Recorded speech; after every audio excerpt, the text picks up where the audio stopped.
గడపాలి. దేవుని స్తోత్రం కనుక మనం చదువుతాం సామెత 8:33లో అనుదినము నా గడప వద్ద కనిపెట్టుకొని ఏమంటే నా ద్వారబంధం మీద కాచుకునేవాడు, నా ఉపదేశము వినువాడు ధన్యుడు. దేవుని స్తోత్రం కనుక పాట పాడతాం గుళ్ళో, మాట్లాడు మాట్లాడు నాతో మాట్లాడు పాట పాడి నిద్రపోతా ఉంటాడు. పాట ఏమో ఆరాధనలో తమ్ముడు చెత్త కొట్టేస్తా ఉంటాడు, నువ్వు ఊగేస్తా ఉంటావు, అరిసేస్తా ఉంటావు, మాట్లాడు మాట్లాడు ఆయన ముడిసిపోతాడు. అమ్మనాయన తెగ మాట్లాడమన్నారు, నా హృదయం తెరిచిన దిద్ది వదే ఉంది, అదో పొంగిపోతా తెగ మాట్లాడతాం అనుకుంటాడు. ఎదురులో పొంగిపోతా ఉంటాడు. మరి మాట్లాడమని ఎందుకు పాడావు? పాడాలి కాబట్టి పాడావు అంతే. నేను పిలవగా మీరు వినకపోతే ఆయన ఏమంటున్నాను చెప్పండి, నేను గద్దెంపగా మీరు లోపడకపోతే, నేను చెయ్యి చప్పగా మీరు త్రోసివేసి కాబట్టి మీ మీద అపాయం ఉపద్రవం వలె వచ్చినప్పుడు, మీకు కష్టము దుఃఖము ప్రాప్తించినప్పుడు నేను అపహాస్యము చేస్తాను. సామెతలు 1:22 నుంచి కిందకి చదువుకోండి. నేను పిలిస్తే వినలేదు కాబట్టి మీరు పిలిచినా వినలేదు. కష్టం వచ్చింది బాబోయ్ అంటే నవ్వుతాను నేను. అర్థమవుతుందా? ఈ మాటలు మనకు అర్థమైతే బలము ముందుట నడక సాగించుట యాత్ర చేయటనే బోరకు మనకు అర్థం తెలియాలి. ప్రతిరోజు దేవుని వల్ల బలం పొందాలి, ప్రతిరోజు వాక్యాన్ని ధ్యానించాలి, ప్రతిరోజు ప్రభు సన్నిధిలో గడపాలనే అనుభవాలు మనకి రావాలి. దేవునికి స్తోత్రం. ఇక 3వ బోర 9వ వచనం సంఖ్యాకాండం 10:9లో ఉంది. మిమ్మల్ని బాధించు శత్రువులకు విరోధముగా మీ దేశంలో యుద్ధములకు వెళ్ళినప్పుడు బోరలు ఆర్భాటముగా ఊదవలెను. దేవునికి స్తోత్రం. హల్లెలూయా. 3వది ఏంటి చెప్పండి? యుద్ధమునకు ఊదబడే బోర తెలియాలి. జాగ్రత్త. ఎవరండి ఒక 5 నిమిషాలు దీని మీద ఇన్సైట్ ఉంచుతారు. Christian life is a journey through the enemy country అన్నాడు ఒక భక్తుడు. క్రైస్తవ జీవితం శత్రు దేశం గుండా ప్రయాణం. యుద్ధం జరుగుతుంది కదా ఎక్కడ? పాకిస్తాన్కి భారతదేశానికి. మనం హ్యాపీగా ఉన్నాం, బిర్యానీ తిరుగుతున్నాం, వండుకుంటున్నాం, చక్కగా తిరుగుతున్నాం. బోర్డర్లో ఉన్న ఎలా ఉన్నా తెలుసా మీకు? బ్లాక్ అవుట్ అనేటువంటి మాటలు ఉన్నారా? ఉన్నారా లేదా? మాట్లాడరా? బ్లాక్ అవుట్ అంటే ఏంటి? మొత్తం చీకట్లో ఉండాలి. రాత్రి నీళ్ళలో లైట్ వేయడానికి లేదు, ఫ్యాన్ వేయడానికి లేదు, ఏసీ వేయడానికి లేదు, ఫ్రిడ్జ్ వాడడానికి లేదు. ఎందుకని? ఎక్కడ ఎలక్ట్రానిక్ ఎక్విప్మెంట్ వాడతారో ఆ వేవ్స్ సిగ్నల్స్ బట్టి పంపేసేస్తారు. అక్కడ ఇళ్లలో తిరగడానికి లేదు. మిలిటరీ వాళ్ళ సైరన్ వినబడుతుంది, బయటికి రావచ్చు అంటారు ఒక శబ్దం, లోపలికి వెళ్ళిపోండి అంటారు ఒక శబ్దం. ఆ బోర శబ్దం యుద్ధంలో తెలియాలి. బయటికి రావచ్చు అని ఊదగానే గబగబా వచ్చి 10-15 నిమిషాలు అరగంట ఉంటుంది. ఈ లోపల కావాల్సిన పనులన్నీ చక్కబెట్టుకొని మరలా సైరన్లు వీధులన్నీ ఖాళీ చేసి లోపల కావాలి. ఇప్పుడు మనం ఏమనుకుంటున్నాం? ఒక్కొక్కరు 3 ఫ్యాన్లు పెట్టుకుంటున్నాం. ఎన్ని ఫ్యాన్లు? ఏసీ వేసుకున్నాం, గదిలో ఫుల్గా ఫ్యాన్ తిప్పెడుతున్నాం. 3 ఫ్యాన్లు పెట్టుకుంటున్నాం. ఉండలేకపోతున్నాం బాబా, చెమట్ల బాబా. యుద్ధం వస్తే బాబా, యుద్ధం వస్తే కరెంట్ ఉండదు. పవర్ స్టేషన్ కొడతాడు ఫస్ట్, కొద్ది నెలలు రాదు కరెంటు. ఇప్పుడు చెప్పాలా ఎలా సిద్ధపడదాం? అన్నం ఉండదు, నీళ్ళు ఉండవు, స్నానం ఉండదు. రోజు 30 సార్లు బాత్రూంలోకి వెళ్ళి షవర్ కింద నిలబడి స్నానం చేసే మనం వారానికి ఒకసారి మొహం కూడా నీళ్లు దొరకవు. నీళ్ళు బుక్కుడు తాగుతూ బ్రతకాలి. యుద్ధానికి సిద్ధమైనా అంటే ఇప్పుడు ప్రార్థన చేద్దాం, ప్రభావైనా మా దేశానికి యుద్ధం రాకూడదునైనా. యుద్ధం వస్తే బ్యాంకులో దాచుకున్న డబ్బులన్నీ పోతాయి. సడన్గా గవర్నమెంట్ అనౌన్స్ చేస్తుంది, సైన్యానికి ఖర్చులు ఎక్కువైపోయాయి కాబట్టి, బడ్జెట్ లేదు కాబట్టి బ్యాంకులో డబ్బులు దాచుకుని అందరూ డబ్బులు అప్పు తీసుకున్నాం అంటది. అప్పు తీసుకుని ఎప్పుడు ఎక్కితే అప్పటికి తెలియదు. ఇప్పుడు అర్జెంట్గా బ్యాంకులో డబ్బులు ఎంత తెచ్చేస్తారు నాకు తెలుసు. ఏమండి? బంగారం పనికిరాదు, నిత్యావసర వస్తువులు ధరలు పెరిగిపోతాయి. పెరుగు లేకపోతే ముద్ద దిగదు బాబు అంటారు. బాగా దొరకవు పిల్లలకు కూడా. యుద్ధం వస్తే రాని నేను సిద్ధం అన్నవాడు అక్కడ ఉంటాడు. ఎక్కడ? పోరాటంలో ఫ్రంట్ లైన్లో ఉంటాడు ఆర్మీ వాడు. అందుకే వాళ్ళు నమస్కారం పెడతారు. సైన్యంలో ఉన్నవాడు ఇవన్నిటికీ తెగించి ఉంటారు, ప్రాణాలకు తెగించి ఉంటారు. ఇప్పుడు మీరు చెప్పండి, క్రైస్తవ జీవితం అంటే ఏమనుకుంటున్నారు? దేవుడు మీ కుటుంబాన్ని ఆశీర్వదించేస్తాడు, మీ సంఘాన్ని ఆశీర్వదించేస్తాడు, మీ తాత దీవించేస్తాడు, మీ పొలం దీవించేస్తాడు, మీ ఇల్లు దీవులు పొందిపోతాడు. తెగ పొంగిపోయి సంఘాలు దుక్కుని వచ్చేస్తున్నాం. ఆశీర్వాదముతో పాటు శ్రమలు కూడా మనకు అనుమతించబడ్డాయి. దేవునికి స్తోత్రం. ఒక్క నిమిషం ఈ మాట మీరు చూస్తే నేను కొంచెం ముందుకు వెళ్ళిపోతాను. పరిశుద్ధ బైబిల్ గ్రంథంలో నుంచి అపోస్తలుడైన పౌలు గారు తెస్సలోనిక సంఘానికి రాసిన మొదటి పత్రిక 3వ అధ్యాయం 4వ వచనంలో 4వ వచనం చదువుదాం. మేము మీ యొద్ద ఉన్నప్పుడు మనము శ్రమను అనుభవించవలసి ఉన్నదని మీతో ముందుగా చెప్పితిమి కదా, అలాగే జరిగినది. ఇది మీకు తెలియను. అట్టి శ్రమలను అనుభవించుటకు మనము, ఆ మాట అందరూ చదవండి, నియమించబడిన వారమని మీరు ఎరుగుదురు. దేవునికి స్తోత్రం చెప్పండి. తెలుగులో చదివితే మీకు కొంచెం తేలిక అనిపించలేమో, ఇది అర్థమవుతుంది మీకు ఇంగ్లీష్లో కాబట్టి ఎక్కువ. We are appointed to suffer. Appointment అంటే తెలుసా? అట్లాడేమండి, ఉద్యోగానికి వెళ్ళానండి, పరీక్ష రాసేసానండి, ఇంటర్వ్యూ చేసేసానండి, ఇక దేనికోసం ఎదురు చూస్తున్నానండి, అపాయింట్మెంట్ లెటర్ కోసం ఎదురు చూస్తున్నానండి. అపాయింట్మెంట్ లెటర్ వచ్చిన రోజు నుంచి నీకు జీతం పడిపోతుంది, లెక్కల్లోకి వచ్చేది, బెనిఫిట్లు వస్తాయి, నెల వేసరికి జీతం వస్తుంది. ఇక్కడ అపాయింట్మెంట్ దేనికి? ఉద్యోగానికి కాదు, శ్రమను అనుభవించడానికి మనము అపాయింట్ చేయబడ్డాం. ప్రతి క్రైస్తవుడు కూడా వాని జీవితంలో ఖచ్చితంగా ఎంతో కొంత శ్రమను అనుభవించాలి. ఇంకొంచెం మీకు పురుంది లేదా ఫిలిప్పీ పత్రిక ముందు చూడండి. ఫిలిప్పీ పత్రిక 1వ అధ్యాయము 30వ వచనం. ఫిలిప్పీ పత్రిక 1వ అధ్యాయం 30వ వచనం చూడండి. క్రీస్తునందు విశ్వాసం ఉంచుట మాత్రమే గాక ఆయన పక్షమున శ్రమ పడుటయు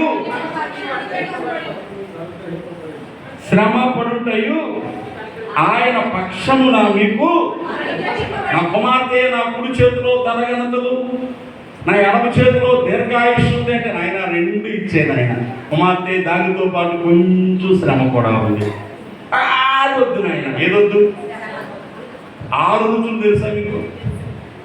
ఆహారంలో రుచులేని కొనలాగా చెప్పండి. నేనే ముందు ఆన్సర్ చెప్పేసాను. ఇన్ని షట్రుచులు అంటారు. 6 రుచులు ఏంటి చెప్పండి? తీపి. ఎందుకు ముందు తీపి చెప్పారు? అందరికి ఇష్టం కదా. ఏమి లేకపోయినా ఉండొచ్చు, కానీ లేకపోతే ఉండడం ఏదది? ఉప్పు. అది చెప్పం మనం. ఏ రుచి లేకపోయినా బ్రతకొచ్చు. మనుషులకు కావలసిన కనీస రుచి ఉప్పు. ఆ ఉప్పు తినే ఆహారంలో వేసుకోవాలి, లేదా తినే ఆహారంలో ఉండాలి. ఆకుల్లో కాయల్లో ఉప్పు ఉంది. ఉప్పు అవసరానికి చెప్పం, లగ్జరీ చెప్తాం. ఏది మనకు లగ్జరీ? తీపి, స్వీట్. స్వీట్ 2 చెప్పేసాం, సాల్ట్, స్వీట్. మిగతా 2 కారం. కారం అని లేకపోతే మనకి ఉప్పు కారం తిన్నాయి కదండి, తినాలి కదండి, రోసం కావాలి కదండి. ఆ కారం ఎన్ని అయిపోయాయి? 3 అయిపోయా. ఉప్పు, తీపి, కారం. మిగతా 3 ఏంటి? వగరు, పులుపు, ఆఖరి చేదు. రెగ్యులర్గా మనకి ఏం కావాలి? ఉప్పు కావాలి, కారం కావాలి, పులుపు కావాలి. 3 లేకపోతే కూరలు ఉండవు. భోజనం అయిపోయిన తర్వాత ఏం కావాలి? స్వీట్ కావాలి. అప్పుడప్పుడు కూరలో వగరు యాడ్ అవుతూ ఉంటుంది. అస్సలు మాకు కొత్తగా తెలియదు చెప్పండి. పొద్దునే మా పాస్టర్ గారు కాకరకాయలు ఆడతామంటే మా పాప అంటాడు, ఏంటమ్మా ఇన్ని కాకరకాయలు వేస్తున్నావు అంటే ఆడికి ఎక్కడ పెట్టేద్దాం మేగా. కాకరకాయలు చేదు కదా, నచ్చవు మనకి. కానీ ఆ 5 ఉండి ఈ 6வது లేకపోతే it's not a complete taste. సంపూర్ణ రుచి కాదది. చేదు లేనటువంటి ఆహారం తింటే నీ ఆరోగ్యం చెడిపోద్ది. ఎంతమంది తెలిసింది? ఉప్పు లేకపోయినా ఆరోగ్యంగా ఉండొచ్చు, తీపి తినకపోయినా ఆరోగ్యంగా ఉండొచ్చు, వగరు తినకపోయినా ఆరోగ్యంగా ఉండొచ్చు, కానీ చేదు తినకపోతే ఆరోగ్యంగా ఉండలేము. కానీ మనకేం కావాలి? ఆ ఒక్కటి తప్ప. దాని వల్ల స్వీట్ ఇచ్చేయండి. అయ్యాడు దేని వల్ల?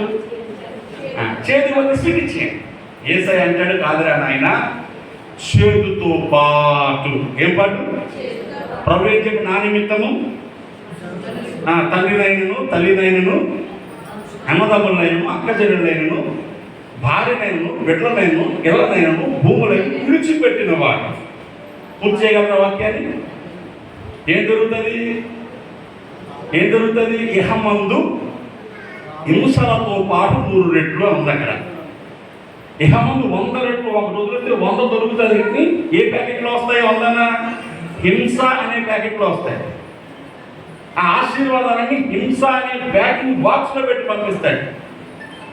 ఆ బాక్స్లో రాకపోతే పాడైపోతాయి. శ్రమ పడకుండా నీకు దీవెన వస్తే అర్థం కాదు. ఆకలి తెలియకపోతే అన్నం విలువ తెలియదు. భోజనాల దగ్గర చూడండి, మన క్రైస్తవులు ఎంత దుర్మార్గంగా ఉంటారో చెప్తాను, నన్ను తిట్టుకోకండి. బఫేస్ ఒకటి వచ్చింది ఇప్పుడు మనకి. బఫే అనే మాట బఫెల్లో అనే మాటలోంచి వచ్చింది. బఫెల్ అంటే ఏంటంటే దున్నపోతు, గేది కాదు. దున్నపోతు ఎలా పడితే అలా పడి తినేస్తాయి చూసారా, అలా వచ్చింది బఫేలో అనేది. వెస్ట్రన్ కల్చర్ ప్రకారం, కొంచెం హై సొసైటీ కల్చర్ ప్రకారం బఫేలో బాగుంటుంది. బఫేలో అన్నా బఫే బాగుంటుంది. అన్ని వరుసగా పెడతారు, కావాల్సినది కొంచెం కొంచెం వేసుకుంటారు, ప్లేట్లో ఎక్కడ వేస్ట్ చేయకుండా తినేసి వెళ్ళిపోతారు. మన బఫే ఎలా ఉంటుందంటే ప్లేట్ని ఎగబడిపోతాం, ప్లేట్ నిండా తోడేసుకుంటాం, కలిపేస్తాం, పక్కన పడేస్తాం. ఆ భోజనాలు పెట్టుడు అప్పో సప్పో చేసి తలో పొలం తాకట్టు పెట్టి మనకు భోజనాలు వెళ్తాడు. మనం ఏం చేస్తాం? కంచం పట్టుకొని దేవాలు దీవించాలైనా వాడేసుకునైనా శక్తిని అని కూడా ప్రార్థన చేసేస్తాం. దేవుడు నిజంగా ఇదంతా తినేస్తాడు కావు, నిజంగా ఇప్పుడు మనం ఇద్దాం, దేవుడు చూస్తూ ఉంటాడు. మనమేమో ఒక కంచంలో సగ్గు తినేసి పడేస్తాం, బయట వేసి ఒక కంచం తెస్తాం, పెరిగాక ఒక కంచం పట్టుకొస్తాం. భోజనాల దగ్గర చూడాలి, చికెన్లు కంచాల్లో ఉండిపోతాయి, స్వీట్లు పెట్టి కంచాల్లో ఉండిపోతాయి, అరటిపళ్ళు కంచాల్లో ఉండిపోతాయి. ప్రార్థన చేస్తున్నాను, అప్రాలు నువ్వెంత దేవుని మొహం మీద ఎడకాలుతుంది అనేసి పట్టుకెళ్ళి పారేద్దాం మనం అక్కడ. ఇప్పుడు చెప్పండి, నీకు దీవులు ఎక్కడి నుంచి రావాలా? ఎక్కడి నుంచి వస్తుంది? హంసంలో ఇంత అన్నం దొరక ఆకలితో చచ్చిపోయి చాలామంది ఉన్నారు. పిడికిడు అన్నం కోసం యాత్ర పడి నానాతిథులు పడేవాళ్ళు చాలామంది ఉన్నారు. అన్నం కోసం నానా ఇబ్బందికర పనులు చేసేవాళ్ళు చాలామంది ఉన్నారు. ప్రపంచంలో ఎప్పుడు కూడా 30% పీపుల్ 2 పూట్ల భోజనం చేయట్లేదు సర్వే ప్రకారం. ఎస్పెషల్లీ క్రిస్టియన్ వరల్డ్లో, మనకి క్రైస్తవ ప్రపంచంలో సమృద్ధైన ఆహారం. ఎవరింటికి వెళ్ళినా బిర్యానీయే. నువ్వు లోపంలో పనిచేసి 15,000 10,000 సంపాదించుకొని నెలలో ఎన్నిసార్లు బిర్యానీ తింటావు చూద్దాం. ఈరోజు చాలా మంది ఆ డోక్రాలో లేకంటే బ్రాండింగ్స్లో పనిచేసే చెల్లెళ్ళు తల్లులు 6,000 8,000 జీతాల్లో పనిచేస్తున్నారు. చిన్న చిన్నగా ఫ్యాక్టరీలో పనిచేసే 10,000 12,000 పిల్లలు పనిచేస్తున్నారు. నెలంతా కష్టపడి వచ్చే 10,000 15,000. ఈ 15,000 ఎన్నిసార్లు వాళ్ళు చికెన్ తినగలరు, ఎన్నిసార్లు బిర్యానీ తినగలరు? లెక్కలేండి. దైవజనులా ఎంత నిర్లక్ష్యంగా ఉంటున్నామో తెలుసా మనం. దేవునికి ప్రేమించి మన లాజిక్, మన రోజులని యాంత్రిక సమూహం, యోధాగోత్ర సమూహం గడ్డి మేస్తుందా? మనం చికెన్ తినేసి సంవత్సరాలు పెంచుకొని కొవ్వొట్టిపోయి గుడిపొడి తెచ్చుకుందాం కాదండి. తగుమాత్రపు ఆహారం ఆరోగ్యానికి కారణం. రుచులన్నీ ఉంటే సంపూర్ణ ఆహారం. ఏది తక్కువైనా మంచిది కాదు, ఎస్పెషల్లీ చేదు. ఇప్పుడు మన భోజనాలు క్రమంగా ఉండాలి, తినే విధానం క్రమంగా ఉండాలి. ఏదో రూపంలో చేదు శరీరంలోకి వెళ్ళాలి. ఆయన కూడా చెప్పేది అదే, బాబు శ్రమ లేకుండా నీకు దీవెన రాదు. శ్రమ పడడం అనే పూర్వం కూడా తెలియాలి. దీవెనలు వస్తే ప్రభు ఇంత దీవెన ఎందుకు ఇచ్చావు ఆయన అంటారండి. పిల్లవాడు ఉద్యోగం చేసింది, పిల్లలకు తక్కువ కాకపోతే పెళ్ళి అయిపోయింది, ఇంట్లో అందరూ మా పిల్లలే పుట్టేస్తున్నారు, మొన్నే కొత్త పని కొన్నాం, నిన్నే బంగారం కొన్నాం. ప్రభు నాయన ఎంత గొప్ప దేవుడు నాయన, వద్దన్న ఎన్ని ఆశీర్వాదాలు మనకి ఎందుకు ఇస్తున్నావు నాయన, సుట్టుకోవడం పెట్టుకుంటాం అంటాం. ఇప్పుడు ఎప్పటికీ చెప్పం. చిన్న కష్టం రానియండి, లగో దిగో బాధేసుకొని కొట్టేసుకొని మా కోసం ప్రార్థన చేయండి, మా శ్రమలు ఎక్కువైపోయాయి. ఇంకొంచెం అడ్వాన్స్ అయితే దేవుడు కూడా న్యాయం లేదు, మాకే ఎక్కువ శ్రమలు పెట్టేస్తున్నాడు అంటే న్యాయాధిపతి అయిన దేవుణ్ణి న్యాయం లేదని నువ్వు సర్టిఫికెట్ ఇచ్చేస్తావు. అది గొప్ప సంగతి. శ్రమలు విశ్వాసకి నియమించబడ్డాయి, ఇక్కడ అనుగ్రహించబడ్డాయి. అనుగ్రహం అంటే వరం. The sufferings is allotted to a believer as a gift. బహుమానంగా ఇవ్వబడ్డాయి, తీసుకోవాలి. అప్పుడు మనం ధన్యులమైపోతాం. దేవుని స్తోత్రంగా వార్జోన్లో ఉన్నాం. యోబు 7:1 అంటాడు కదా, భూమి మీద నరుల కాలము యుద్ధకాలం వంటిది కాదా, వారి దినములని పులువాని దినముల వంటివి కావా. అర్థం చేసుకున్నాం. కూలోడు ఎలా బ్రతుకుతాడు, కూలోడు ఎలా బ్రతుకుతాడు. ఉపాధి హామీ పథకానికి వెళ్తున్నారా? ఊళ్ళో ఎంత ఇస్తారు? 2 రోజుకి 500, 300. ఇప్పుడు 300 కోసం ఎండకి వెళ్ళి నానా తిప్పలు పడి ఆ మట్టి మోసి వస్తున్నారా లేదా? రోజు 300తో ఇంట్లో 3 బ్రతకాలి, 4 బ్రతకాలి. ఎలా సాధ్యం? అర్థమవుతుందా? అన్నీ తినాలనిపిస్తుంది, అన్నీ తినాలని కుదరదు. అన్నీ కొనాలనిపిస్తుంది, అన్నీ కొనాలని కుదరదు. ఒకటి కావాలనుకుంటే ఒకటి మానేయాలి. పిల్లలు పెట్టాలంటే పెద్దలు త్యాగం చేయాలి. దానికి గుడ్డ కొనాలంటే చిరుగుపోయి కుట్టుకోవాలి.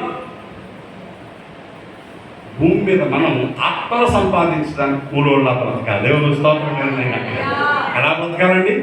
ఒక్క ఆత్మను సంపాదించడానికి, సంఘంలో ఒక్కడు స్థిరపడడానికి, ఒక్కడు ప్రార్థనాపరుడు కావడానికి, ఒక్కడు విశ్వాసంతో నింపబడడానికి.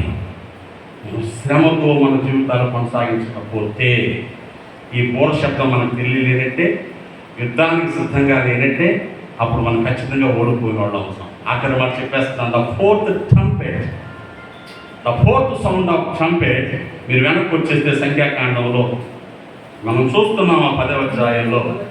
ఆ 4వది ఏమిటంటే, ఇదిగో నాయనా మీరు అప్పుడప్పుడు పండగలు చేయాలి, ఉత్సవాలు చేయాలి. 10వ వచనంలో ఉంది, మరి ఉత్సవ దినమందు, నియామక కాలంలో ఎందు, నెలల ఆరంభమందు బలులు అర్పించినప్పుడు బూరలు ఊదాలి. దేవునికి స్తోత్రం. హల్లెలూయా. నా ప్రసంగం అయిపోయింది, శ్రద్ధగా వినండి. బోర్ల శబ్దం గుర్తుపట్టగలవారు ధన్యులు అని చెప్పాను.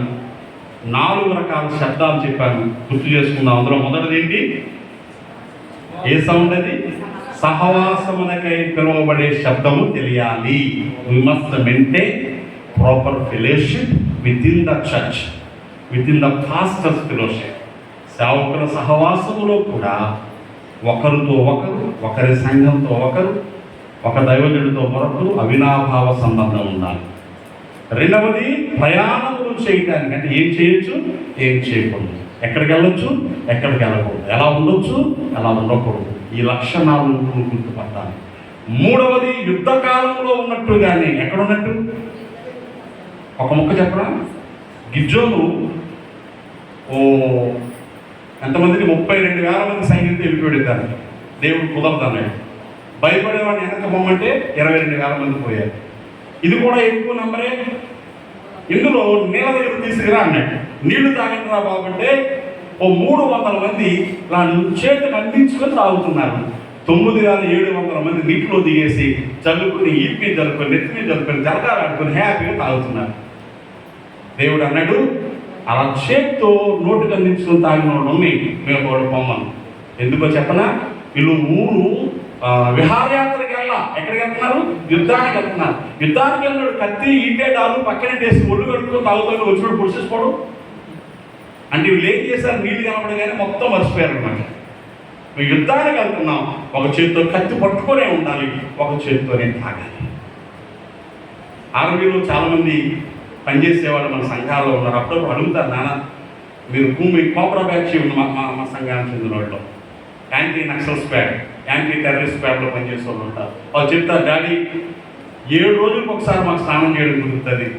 7 రోజులు ఆ బట్టలు వేసుకొని బూటులు కూడా తీయకుండా వీటి మీద ఒక్కొక్కరు 20 కేజీలు బరువు మోసుకొని తిరుగుతాం. అందరూ పడుతుంటే ఒక్కడి కాపలా కాస్తాడు. గంట ఒకటి మెరుగుగా ఉంటాం. ఎక్కడ పడుకోవాలో తెలియదు, ఎక్కడ ఉండాలో తెలియదు. 7 రోజులు అయిన తర్వాత మళ్ళీ ఒక్క రోజు మాకు కొంచెం గ్యాప్ వస్తుందా, ఆ రోజులో కొంచెం రిలాక్స్ అవుతాం, మళ్ళీ పరిగెత్తాలి. అనుకో ఒక్కరోజు సేవ చేస్తే 6 రోజులు పడుకుంటాం. ఆదివారం సేవ చేసాం, మళ్ళీ ఆదివారం దాకా బ్రదర్ మీ సంఘంలో ఏం ప్రార్థన ఎట్లేదా? 6 సంఘంలో ప్రార్థన 1 గంట, 7 సంఘంలో ప్రార్థన 1 గంట. నువ్వు చేసి పని ఉండదు, పాటు ఉండదు, ప్రార్థన చేయి, ఏం చేయి. వెళ్ళావా, కూర్చున్నావా, కూలుకోవా, బిర్యానీ తిన్నావా, వచ్చేసావా. నా జీవితంలో 34 సంవత్సరాల సేవలో నాకు పని లేని ఏ చోటుకి ఎప్పుడో గంట ఎక్స్ట్రా వెళ్ళలేదు. ఆ గంట ఖాళీ ఉంటే మోకాళ్ళ మీదకి వెళ్ళిపోయి ప్రార్థన చేసుకోవడము, దేవుని వాక్యాన్ని చదవడము, ప్రభు సందులో వాక్యాన్ని ధ్యానించడము, ఎవరికో ఫోన్ చేసి ప్రార్థన చేయడము, ఎవరికోసమో ప్రార్థన చేయడం, ఇది చేశానే తప్ప నా అవసరం లేని చోట నేను వినడానికో చెప్పడానికో రెండే. ఖాళీగా కూర్చొని ఇవ్వడానికి ఎప్పుడు వెళ్ళా. దేవుని స్తోత్రం చెప్పండి. యుద్ధంలో ఉన్నాం. ఏ క్షణంలో బల్యము ఈటే మన మీదకి వస్తుందో మనకు తెలియదు. 4వది పండగలు చేయడం కూడా రావాలి. దేవుని స్తోత్రం చెప్పండి. ఇశ్రాయేలు పండుగలు 7 ఉన్నాయి. అందులో 3 చెప్తాను నేను. 3 సీజన్లో జరిగాయి. 1 పస్కా పండుగ. దైవజనులు తెలుసు కదా 7 పండుగలు ఉన్నాయి. పస్కా పండుగలోనే పులియని రొట్టెల పండుగ, ప్రథమ ఫలముల పండుగ ఉంటుంది. ఆ 3 కలిసి పస్కా పండుగ అంటారు. 4వ పండుగ వారముల పండుగ, దాన్ని పెంతెకొస్తు పండుగ అంటారు. అది 2వ సీజన్లో జరుగుతుంది. మూడో సీజన్లో 3 పండుగలు జరుగుతాయి 7వ నెలలోనే. మొదటి పండుగ మొదటి నెలలో, రెండవ పండుగ 3వ నెలలో, తర్వాత పండుగలు 7వ నెలలో జరుగుతాయి. 7వ నెలలో 3 పండుగలు జరుగుతాయి. ఆ పండుగ శృంగపూర్ణలో పండుగ, ప్రాయశ్చిత్తార్థ పండుగ, పర్ణశాల పండుగ అని పిలుస్తాడు. 7వ నెల 1వ తారీఖు, 7వ నెల 10వ తారీఖు, 7వ నెల 15వ తారీఖు. ఇదేమో మొదటి నెల 14వ తారీఖు, మొదటి నెల 16వ తారీఖు, మొదటి నెల 14, 27వ తారీఖు. ఇది ఆ 14వ తారీఖు నుంచి 50 రోజులు లెక్క పెట్టి వచ్చేటువంటి 50వ రోజు దాన్ని పెంతుకొస్తు పండుగ అని పిలుస్తారు. మెట్టుకు 3 సీజన్లు కలిసి 7 పండుగలు, వాటిని 3 పండుగలుగా పిలుస్తాం. అందులో పస్కా పండుగ 1, వారముల పండుగ 2, పర్ణశాలల పండుగ 3. ఇట్లా అర్థాలు మనకు తెలియాలి. సంఘంలో ఉన్న ప్రతి విశ్వాసి, ప్రతి దైవజనుడు, ఎలా చెప్తాను ఇప్పుడు నేను, ప్రతి విశ్వాసి సేవకుడు కాలేడు, కానీ ప్రతి సేవకుడు ఖచ్చితంగా విశ్వాస అయి ఉండాలి. అవునా కదా? ఆ మాట అర్థం కాలేదా అండి? ప్రతి విశ్వాసి సేవకుడు కాదు, కానీ ప్రతి సేవకుడు విశ్వాస అయి ఉండాలి. ఎందుకంటే నువ్వు కూడా ప్రభువుని ఆరాధించాలి, నువ్వు ప్రభువుని సేవించాలి, నువ్వు ఉపవాసం చేయాలి, నువ్వు దశభాగం ఇవ్వాలి. కూడా ఇవ్వాలండి దశభాగం అనడం అంటే తీసుకోవడానికి పుట్టినప్పుడు మనడు అందరి దగ్గర దశభాగం తీసుకుంటే 11% ఇవ్వాలి ఎక్కడిస్తుంది, లేకపోతే దశభాగం అని చెప్పి హక్కు నీకు లేదు. ఇవి మనకు తెలియాలి. అందులో మొదటిది పస్కా పండుగ అనగా మారు మనసు రక్షణకు రుజువు అని. దేవునికి స్తోత్రం. వీటి కోసం ఎప్పుడైనా చెప్పుకున్నాం. మారు మనసు రక్షణ అనేది సంఘంలోకి వచ్చిన ప్రతి ఒక్కరి దగ్గర ఉండాలి. పాస్టర్ గారు అబ్బాయి అంటే నాకు రక్షణ కనబడదు, అది పాస్టర్ గారు అబ్బాయి అంటే రక్షణ అక్కర్లేదంట. బైబిల్ సేవకు వచ్చే ఒక జనాల సమితి దిగింది. పాస్టర్ గారి భార్యలైనా, పాస్టర్ గారి పిల్లలైనా, సంఘ పెద్దల పిల్లలైనా, చిన్నప్పటి నుంచి సంఘ స్కూల్లో పెరిగినా వాళ్ళు కూడా మారు మనసు రక్షణ పొందాలి. దేవునికి స్తోత్రం. రక్షణ లేకుండా ఆరాధన చేయకూడదు. రక్షణ లేకుండా దేవుని సన్నిధిలో ఆరాధనలో పాటలు పాడకూడదు. వీధుల్లో పాడండి, సువార్త కూటాల్లో పాడండి. మందిర సేవలోకి వచ్చేసి రక్షణ లేనతో చేయించకూడదు. అలా చేయడం వల్ల ఎవడు పడితే వాడు దుఃఖం వేస్తే దేవుడు ఒప్పుకున్నాడా?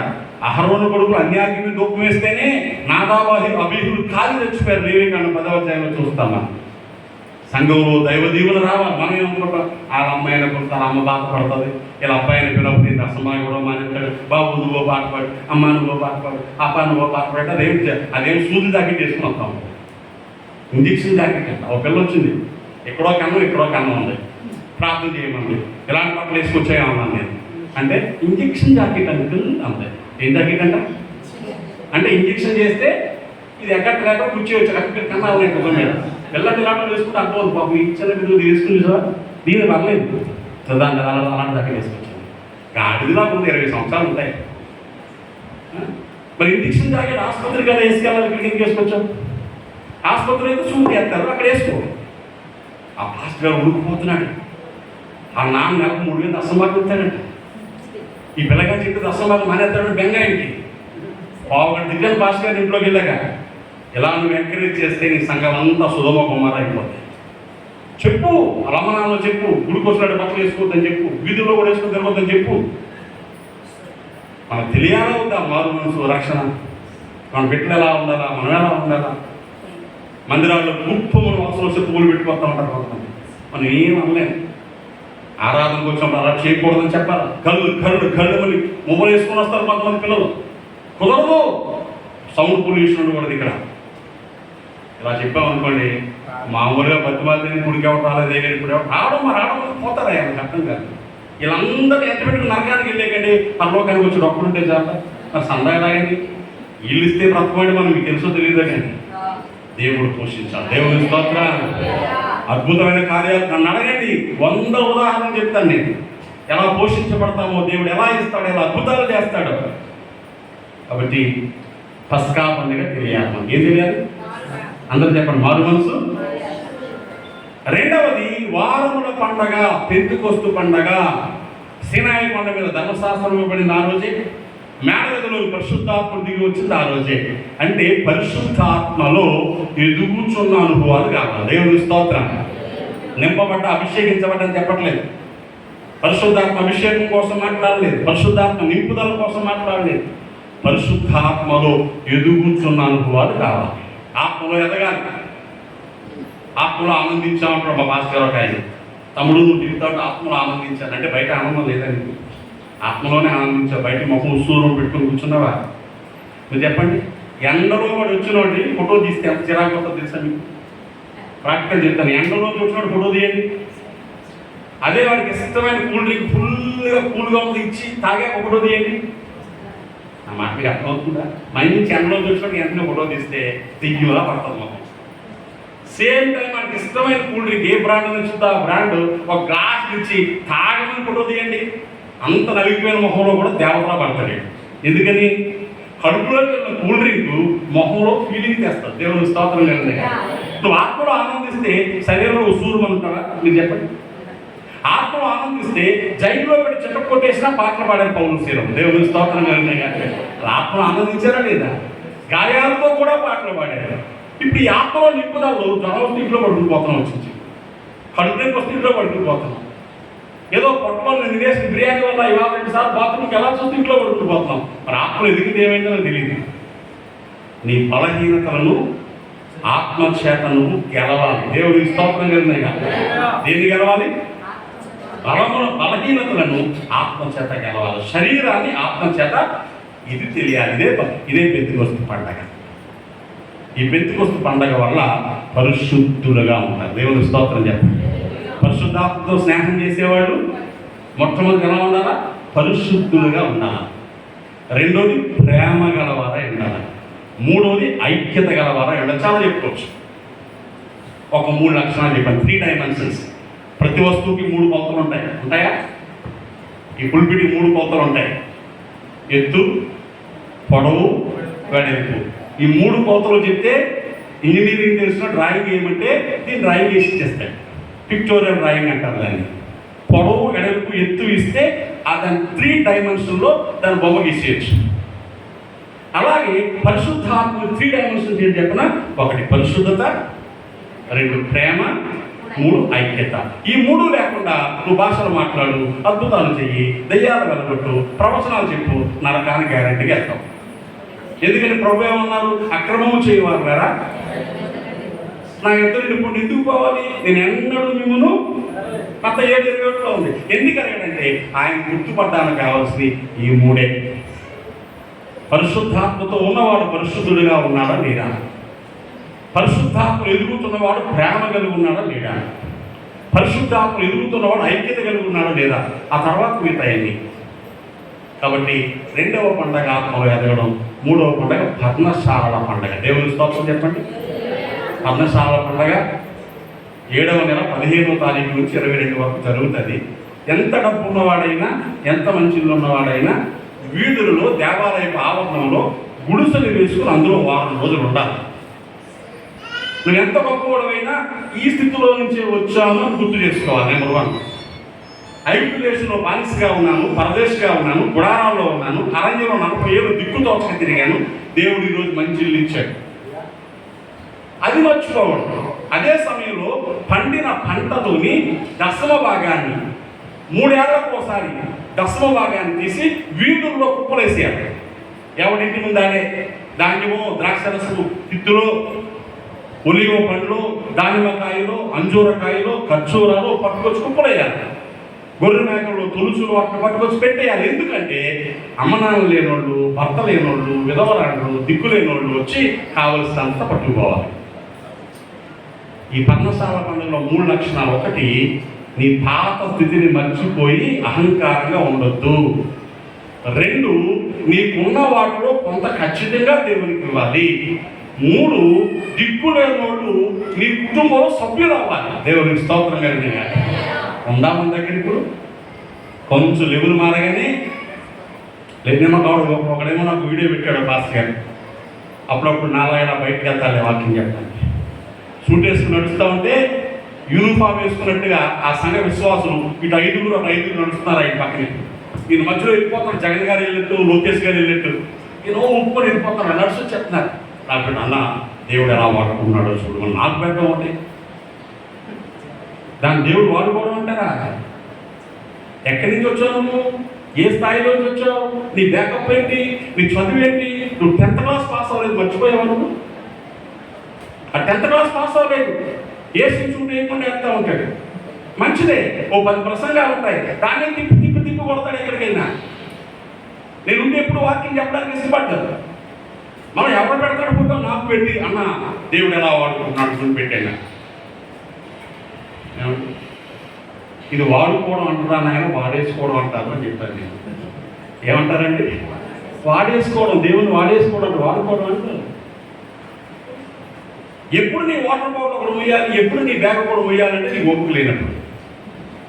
నీ ఓపిక లేనప్పుడు మొయ్యాలి. అంత ఓపిక లేకపోతే విధిలో ఎందుకు ఇంట్లో కూర్చోవాలి. దేవుని సేవలో ఎంత వాడబడితే అంతా దాసులమే తప్ప అధికారులు కాదు. మనందరికీ దాసులుగా బ్రతకాలి. దేవుని స్తోత్రం కదా. ఇది నీకు అర్థమవుతుందా?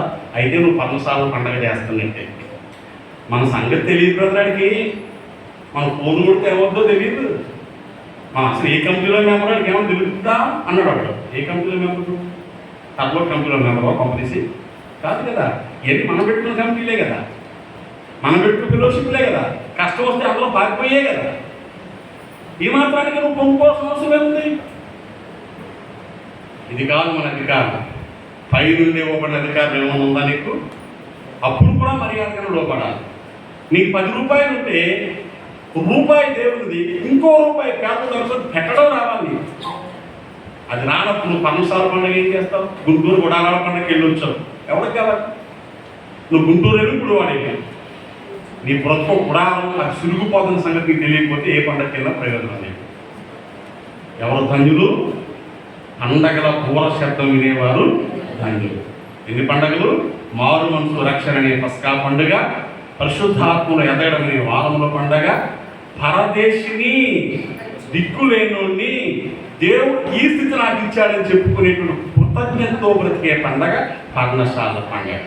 అంటే ఏం కావాలి నీకు? మారు మనసు రక్షణ కావాలా, ఆత్మలో ఎదగడం కావాలా, కృతజ్ఞత విధేయత అనే అనుభవాలు నీ జీవితంలో ఉంటే నీకు ఈ పూర్వ శబ్దం తెలిసినట్టే. దేవుని స్తోత్రం. అప్పుడు నువ్వు ధన్యుడు, దేవుడు నేను వాడుకుంటాడు. ప్రియులారా, నేను ముగిస్తున్నాను. ఏమని చెప్పాడు యాతాను? శృంగ ధనుల నిరుగు ధనులు ధన్యులు. ఈ పూర్వ శబ్దం నీకు తెలిస్తే నీ ఆశీర్వాదం నీకు కూడా వల్ల కాదు. దేవుని స్తోత్రం. నీ బంగారం ఎత్తుకోవచ్చు, నీ వెండి ఎత్తుకోవచ్చు, నీ చదువుకుని డిగ్రీలు పట్టుకోవచ్చు, ఇంట్లో వచ్చి బయటకు తోసి ఇల్లు లాగేసుకోవచ్చు. కానీ మీతో ఉన్న దేవుడిని ఎత్తుకు కూడా ఇవ్వడం వల్ల కాదు. దేవుని స్తోత్రం. ఎడారిలో ఉన్న ఆహారం పెడతాడు. అరణ్యంలో అలసిపోయి చెట్టు కింద పడుకున్నా నిద్రలేని మరి ఆహారం పెడతాడు. దిక్కుతో వచ్చిన విధవరాల దగ్గరికి వెళ్ళిపోయినా 3.5 సంవత్సరాలు కాకులతో పోషిస్తాడు. విడిచిపెట్టే దేవుడు కదండి. దేవుడిని ఎవరిని ఎత్తుకుపోతే ఎన్నున్నా ఏమి లేదంటే దేవుడితో నీ పంతం లేదు కదా. ఇంటి నిండా బంగారం ఉన్నా, ఊరుండా మనుషులు వెనకాల వచ్చినా ఎందుకు పనికిరాం. కాబట్టి ప్రియ స్నేహితులారా, దైవజనులారా, దేవుని సంగమా, 15 ఏళ్ళు నీ జీవితంలో దేవుని దైవం పొందుకొని నడుస్తూ వచ్చారు. ఇంకా ఆయన స్వరమును గుర్తుపడతాం. ఆలకించుడి నా ప్రియుని స్వరము వినబడుచున్నది అన్నది సంఘకన్యక షోలమ్మిది. నీకు తెలుసా నీ ప్రియుని స్వరం? మన ఇంటికి చాలా పనులు వస్తూ ఉంటాయి, కానీ మన రాబో తెలుసుకోదు. అవునా? తలుపేసి ఉంటుంది, ఇంటి ముందుకు వచ్చాడు ఆరణ పడతాడు, అమ్మ చూడు ఎవడో ఆరణ పడుతున్నాడు అంట. ఇంకొక ఆరణ పడుతుంది, అమ్మ నాన్న వచ్చినట్టు చూడు అంటది. ఆరణ నాన్న వచ్చాను అన్నాడా? మీరు చెప్పండి. వాడెవడో వస్తే ఎవడో వచ్చాడు చూడు అన్నావు. మంచి సౌండ్ వినబడుతుంది, అందమైన హార్న్ వినబడుతుంది, అడెవడో చూడు అంటావు. మీరు పిల్లి గొంతుకేసుకున్న బండి కీ కీ అంటది, నాన్న వచ్చాడు చూడు అంటావు. ఎలా తెలిసింది నీకు? ఎలా తెలిసింది? స్వరం గుర్తుపెట్టాం. అవునా కదా? తలుపేసి ఉంటుంది, దబా దబా దబా తలుపు కొడుతున్నాం. ఎవరు అంట, మాట్లాడరేంటి ఎవరంటే అంటాం. నేనే. నేనే అంటే అది పేరా? మీరు చెప్పండి. నేనే అనగానే ఏమర్థమైంది? వచ్చింది మా ఆయన. గుర్తుపట్టావా లేదా? నీ ప్రభు స్వరం నీకు వినబడుతుందా? నువ్వు గుర్తుపట్టగలవా? పూర్వ శబ్దం తెలుస్తుందా? నీకు వినబడుతుందా? నువ్వు గుర్తుపట్టగలవా? ఇదిగో ఆయన వచ్చేస్తున్నాడు, వినబడుతుందా? ఇదిగో నా కోసం బ్రతుకు, వినబడుతుందా? అలా ఉన్నావేంటి నువ్వు? సరి చేసుకోవడానికి వినబడుతుందా? అయితే బ్రతికేస్తాం. అప్పగించుకుందాం, ప్రభు పాదాలు పట్టుకుందాం, పూర్వ శబ్దాన్ని మనసులో తెచ్చుకుందాం, ఆ స్వరాన్ని అనుసరించి బ్రతుకుదాం. ప్రభు అలాంటి కృప మనందరికీ అనుగ్రహించును గాక. ఆమె ఒక్క నిమిషం తల ఉంచుకోండి, మూసుకోండి, మనం ప్రార్థన చేద్దాం. ఒక చిన్న మాట నాతో కలిసి ప్రార్థన చేస్తే దైవజనునికి సమయాన్ని అప్పగిస్తాను.